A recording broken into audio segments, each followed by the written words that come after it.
Mga kababayan, marami actually paraan para sipain ang adiktador, ang abusado, ang manloloko, ang mambubudol, ang mandarambong. Pero, sino kaya ang pwedeng gumawa? At sino ang dapat magsimula? Kasi pareho tayo nag-aantayan. Nag-aantay ang taong bayan na maunang ah, mag-withdraw ng support ang mga nakauniforme, ang mga matitikas. Ganon din, inaantay rin tayo ng mga matitikas na mauna. Sinabi na rin nila yan mga kababayan noon. Pag dumami ang tao sa kakalsadahan, kapag lumaki ang crowd, wala naman silang choice. Hindi naman nila kakayanin kasi iilan lang naman kumpara sa dami ng mga ordinaryong Pilipino, 'di ba? Ang nakauniforme. Ang mga tagapagtanggol natin supposedly ilan lang sila. Baka nga 100,000 lang sila, 200,000, ang mga ordinaryong Pilipino, 100 million. Wala rin silang choice. Pag bumaba ang mga tao at nagsama-sama, hindi naman nila tayo pwedeng pagrararatratin, pagbababarilin. Subok namin yan nung bumaba kami ng EDSA noong nakaraang November, last year. Kasi nakatutok sa kanila yung camera, nag-ready na sila mga kababayan ng pambomba sa amin. May dumating ng taga BFP, Bureau of Fire Protection, ang laki ng truck nila na may lamang tubig. Naka-ready na yung host, nakaumang sa amin. Hindi nila nagawa. Bakit? Lahat ng mga vloggers nakatutok sa kanila. Yung ibang vloggers nagmumura na. Pati yung mga kasali sa rally, yung mga taong nandun, nagbuhay na ng camera nila ng cellphone. Walang nagawa. Pero eventually, hinaras din kami, pinagtulakan kami, pinaalis kami dyan. Kasi nga, ang pare ng EDSA Shrine, alam nyo naman, parang alagad ng kadiliman. Yung ang tawag nila si Padre Damaso. Hindi yung Damaso, Jerome yata yung pangalan. But anyway, hindi pa naman huli ang lahat, pero actually it's long overdue na eh. 3.5 taon nang nakaupo ang inutil at mandarambong. Ang laking katangahan na ng mga Pilipino kung mag-aantay pa tayo ng 2028 at aasa na bababa yan. Hindi yan bibitiw, okay? Takot lang yan na mawala sa power. Lalo't weak, lalo't mahina, lalo at lulong. Ang takot lang yan na bumaba at mawalan ng immunity sa kaso at kung ano pa man. Hindi yan bababa mga ate at kuya, na-enjoy niya ang immunity plus yung kasaganaan plus yung popularidad. Popular ba siya? Or infamous? Anyway, ito nga po, kakatapos lang na mag-succeed ng Bulgaria sa kanilang massive protest at bakit hindi ito nagagawa ng mga Pilipino? Okay? Again mga kababayan piligroso. Kapag pinatagal pa natin ito, sinasabi na namin yan last year pa eh. Kami mga pabalik-balik in EDSA every Friday nung nakaraang taon. Sabi namin habang hindi umaalis sa pwesto ang mga yan at habang hindi tayo dumarami at nagtatagumpay sa pagtitipon-tipon natin, kung anong kademonyohan ang ginagawa. Ayun nga, ayan, impeach na si VP Sara, no? Hindi pa naman natatanggal sa pwesto pero pina-impeach na. At gagawin nila yan next year ulit. Ha? Ay papakita ko sa inyo mamaya. Hindi nila tatantanan ang Vice President na hindi mawala sa pwesto. Pinakamatindi nilang, at I think yan yung kanilang plan A. Kailangan baka plan B. Yung plan A baka paligpit eh. Yung plan B, impeachment. Kasi yan ang isa sa pinakamatindi na pwedeng gawin para hindi na makabalik sa pwesto si VP Sara. Once na impeach, hindi na siya makakahawak pa ng kahit anong pwesto sa gobyerno. Habang buhay, habang panahon, permanently. Kasi impeached, nahatulan na guilty of crime, of impeachable offense, kaya ka tinanggal sa pwesto, ay nagnakaw ka, nanloko ka ng mga Pilipino or what, 'di ba? Guilty ka sa corruption at pandarambong. Sino baga talaga ang guilty mga kababayan sa dalawang matataas na leader sa ngayon? Obvious naman. It's a no-brainer. Sino ang guilty of corruption sa dalawa? Si VP Sara o yung adiktador? Ni ayaw nga magpa-drug test. Diyos ko po, patawarin. Alam niyo yung mga may kakayahan na mga Pinoy na lumaban pero hindi gumagawa at kumikilos? Huwag sana kayong parusahan ng nasa itaas. Tama? Meron kasing mga tao na kaya nila. Kung tayo nga na mga maliliit, magsama-sama lang kaya natin eh. Kaso mo nasasabotahe tayo. Kaso mo magkakahiwalay tayo at iba't iba ang kulay natin. Ang problema, kapuluan ang Pilipinas. Mahirap tumawid papuntang Maynila kung wala kang ganito. Pero may mga taong may ganito. May pera, may power, may influence. Hindi kumikilos. Again mga kababayan, sa fable or maybe it's a parable ng may daga na ilapakan ng elepante ang buntot niya. Isipin niyo pagkaliit-liit na nilalang, inaapi ng higante. Pero nakatingin lang ang ibang kahayupan, ang ibang nilalang, sa pang-aapi sa maliit na daga. Samantalang yung elepante tawa-tawa lang, no? Baka nga kahit hindi niya diinan ang pagkakatungtong niya sa buntot ng daga, grabe na yung sakit na nararamdaman ng maliit. Hindi yung elepante ang nakakagalit, mga kababayan. Hindi yung nang-aapi ang nakakagalit, kundi yung mga nakakasaksi sa ginagawa doon sa maliit na hayop. Pero walang ginagawa para ihinto yung ganyang kawalan ng katarungan o yung pang-aapi, pang-aabuso. Merong mga may powers, hindi naman lahat ng tao sa Pilipinas ay katulad nating hampas lupa, maralita, dayok-dok, walang kalaban-laban. May mga taong kayang lumaban pero hindi kumikilos. Worse, kasabwat pa. Tapos itong ibang lugar katulad ng Bulgaria nagsasucceed sa kanilang mass protest at yung mga abusado lahat bumaba, lahat. Isipin nyo kung mangyari to sa Pilipinas mga kababayan. Kung ang lahat ng mga nasa pwesto ay mapababa ng mga Pilipino. Baka sakaling umokay ang Pilipinas. Lahat. Mula sa taas hanggang ibaba, mag-resign kayong lahat. Pare-pareho yung mga elected or binoto ng taong bayan plus yung mga appointed o yung binigyan ng pwesto kaya may power. Na-point lang. 'Di ba? Mga inilagay lang, iniluklok lang ni Ngiwi. Lahat kayo magsipag-resign kayo, mga demonyo kayo. Lahat kayong nasa government office, buong gobyerno ni Ngiwi dapat umalis. Kasi nabibilang lang sa mga kamay natin ang mga may powers at may, 'di ba? At nasa pwesto na umiimik at lumalaban. The rest, sabwatan nambubudol rin. Or maybe guilty rin of pagnanakaw. Eto, pinost ni Doc Lorraine yan yung sa Bulgaria nga, Bulgarian government resigns after weeks of anti-corruption protest.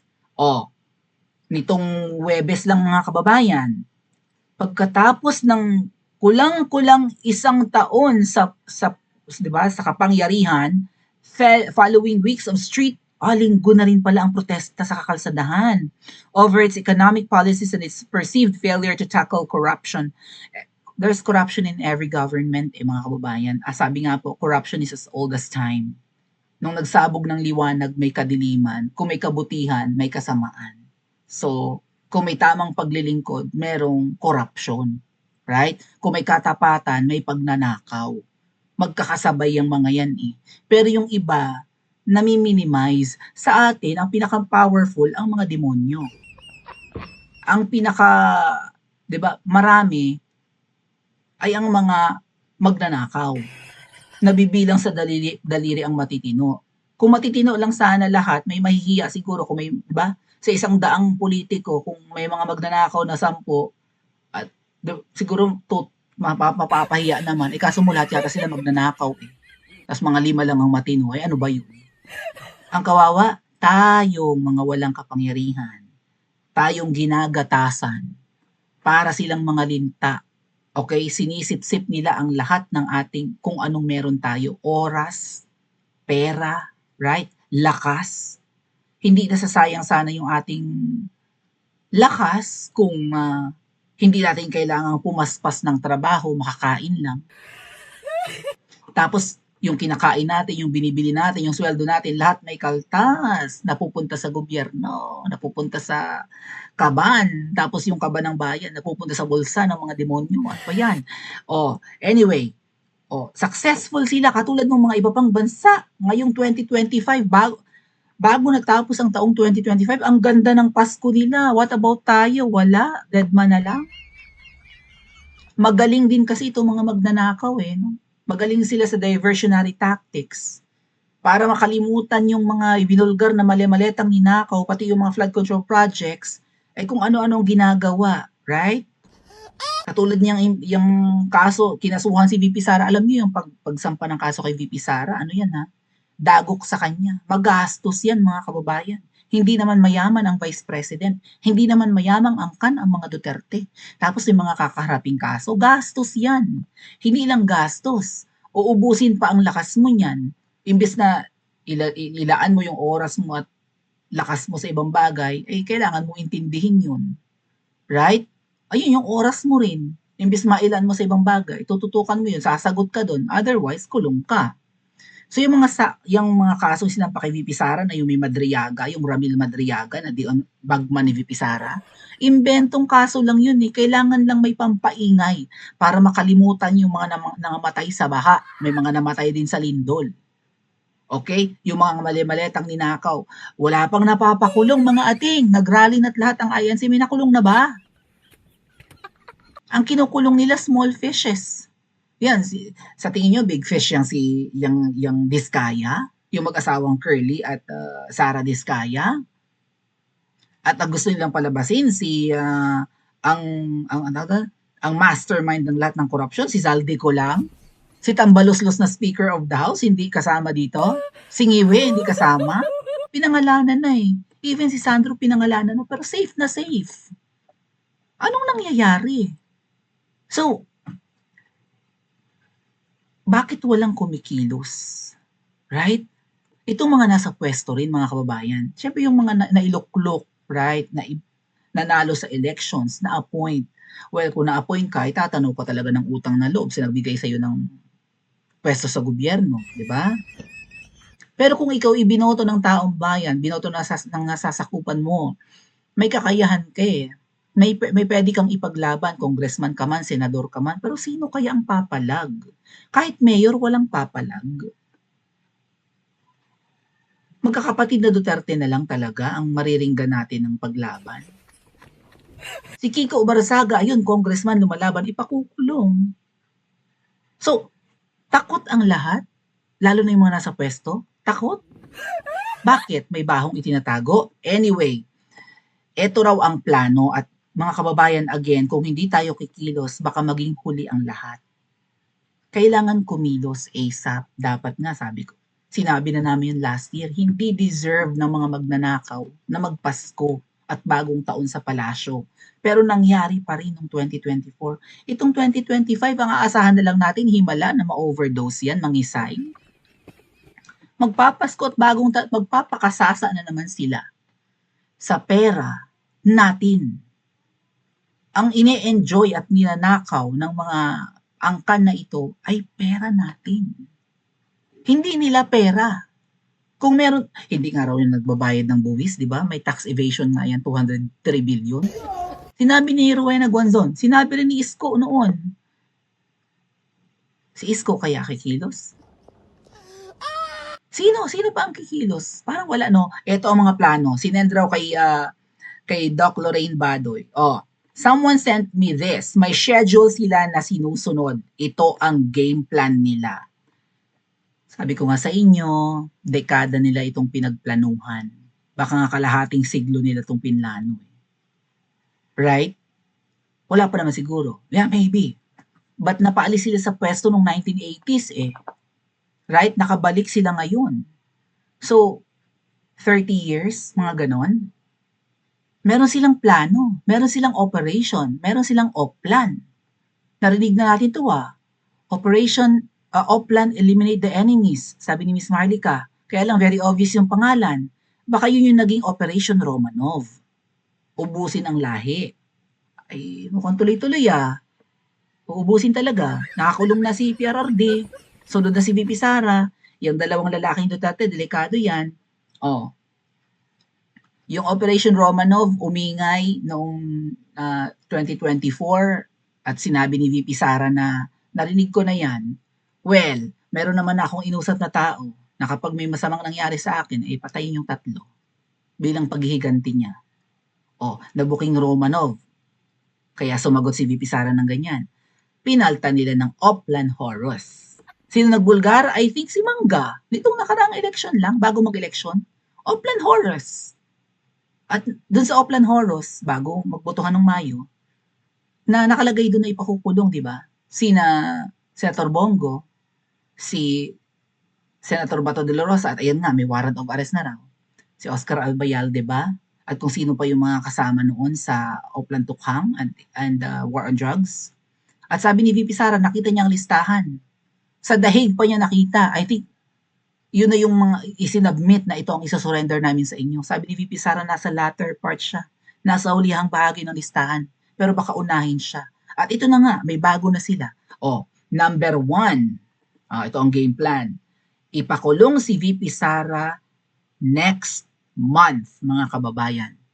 Next month. Disyembre ngayon, ilang araw na lang, 17 days na lang, 18 days, January na. Ipakukulong si VP Sara sa kasong plunder. Ayan na nga, kahapon, may 8 engot kasama si Cielo Magno na nag-submit ng reklamo. Yun yung kay Ramil Madriaga. Kinasuhan si VP, ang dami nilang dalang papeles na eme-eme siguro yun ang evidence, ang kapal-kapal. At pinipressure sa Remulla, yung bagong ombudsman, na kailangan buksan ang bank account ni VP. Kung gano'n nakarami yung ebidensya nyo, ba't kailangan nyo pang buksan ng bank account ni VP Sara? Ano yung mga dala nyong papel na yun? Bogus? Ano yun? Props? Ang daming papeles, di ba? Dala-dala nung mga nagsampa ng kaso kay VP Sara. So, sinampa na ng kaso ngayong buwan, baka ikulong na si VP Sara next month. Or next year. Yung next year, next month na yun. Jail ba to by December? Aroy, ngayong buwan na mga kababayan. Baka hindi magpasko si Bato sa Pilipinas. Jail Senator Bongo by January. Sinabit kay Doc Lorraine. So meron siyang puting ahas. Yan yung plano. Yung tatlo, tuloy pa rin ang kanilang Operation Romanov, ang kanilang Oplan Eliminate the Enemies, at ang kanilang Oplan Horus. Ito yung mga pangalan sa Oplan Horus. In-expose yan bago mag-eleksyon ngayong taon, ngayong Mayo. Ano ang rest back natin? Sabi ni Doc Lorraine. Worst case scenario, magawa ito sa tatlo. Kay VP Sara, kay Senator Bongo, kay Senator Bato, at saka kung sino-sino pa. Civil war na talaga ang hinihingi ni Bangag. Giyera na ito, mga kababayan. Giyera, pero sa loob ng Pilipinas. Labanan na ito ng Pilipino sa kapwa Pilipino. Baka ito na yung sinasabi ng kaibigan nating psychic na baka bumaha ng dugo. Kasi wala silang balak magbago. Nanlilinlang lang sila. Pinatatahimik nila isa-isa ang kanilang mga kritiko, nagtatago na lahat. Spoke Sally Roque, Miss Maharlika ni Makauwi na Pilipinas. Si Senator Bato nagtatago na rin yata. Si PRRD pinadala na sa ICC. Lahat ng pumupuna, kulong, si Grijaldo, si Bantag, sino itong congressman? Teves. Lahat ng kritiko, mga kababayan, ginigipit. Yung mga vloggers. Nung nabuking na balak nilang i-contempt at nabuking na lalasunin ang mga vloggers, hindi nila tinuloy, napahiya. Pero tatamnan pa rin nila ng kaso. Yung si 167, yung nasa Timalindog, tanim kaso yun. Kasi alam na nag-e-EDSA siya. You think hindi ako magtatago kung hindi ako ginigipit, mga kababayan? No one is safe, basta't kritiko ka. So, ayan daw, civil war na raw ang rest back natin. Gulo na ito, mga kababayan. Hindi na basta ito iyak-iyak na lang sa kalsada and then uwian pagkatapos. Gulo na dapat. Or gulo na talaga. Kung ganyan ang gagawin nila.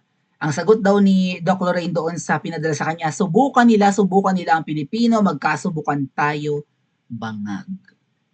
Sinubukan na nila kay Tatay Digong At nangyari. Pero mga kababayan, yung sugat sa puso ng mga Pilipino sa ginawa kay Tatay Digong, hindi pa gumagaling. Tama, marami pa rin ang galit sa atin, masama ang loob, nagnanaknak pa yung sugat, nasasaktan pa tayo, may iba sa atin umiiyak pa sa ginawa kay PRRD. Lalo't nag-aalala tayo matanda na si Tatay Digong.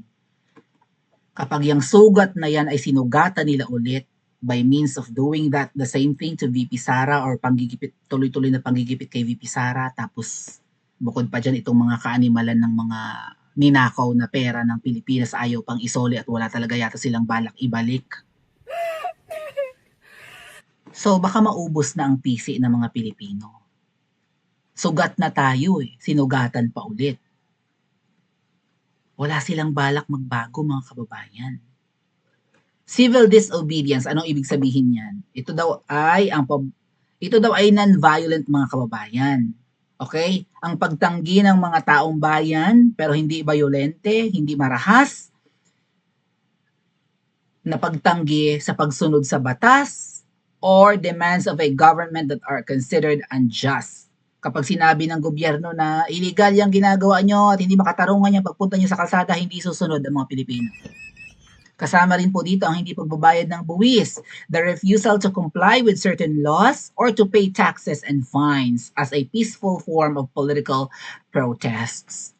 So yung mga nagbabayad dyan ng buwis, halimbawa yung mga empleyado, paano naman nila ipe-persuade ang kanilang mga boss na wag na tayo magbayad ng buwis?